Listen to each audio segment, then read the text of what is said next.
Well, this is one of Washington State Patrol's crime labs. It's where some sexual assault kits are tested. Here, they can also make sure collected DNA samples are uploaded to a national database. And it's that kind of work that recently brought some new information for at least 8 cases.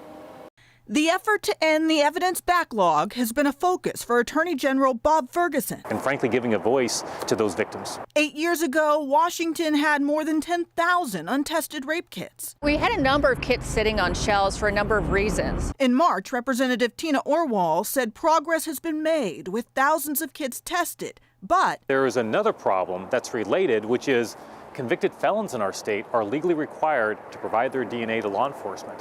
But the reality is many thousands have slipped through the cracks. Ferguson says part of the reason why is there's no statewide uniform collection policy. A team working inside the Attorney General's office has been on a mission to follow up on cases where offenders failed to provide DNA and recently produced these results. 635 registered sex offenders who lawfully owed a DNA sample were identified. Of that number, 257 offenders could not provide samples for reasons like they were incarcerated in another state or they passed away. And there are 6 offenders law enforcement have not reached yet, 1 in Clark County, 2 in Columbia County, and 3 in Snohomish County. But 372 new DNA samples were collected. And if local law enforcement is trying to solve a cold case, they can put that DNA in and see if there's a match. So far, there have been 8 matches that are now under review.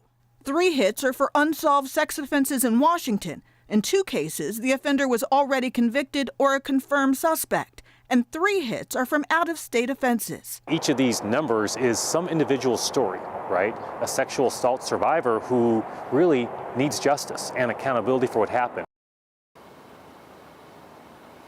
And Ferguson says his office's next focus will be on collecting DNA from people convicted for other serious offenses like homicides.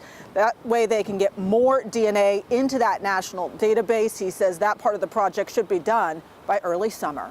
Live in Seattle, Natalie Swaby, King 5 News.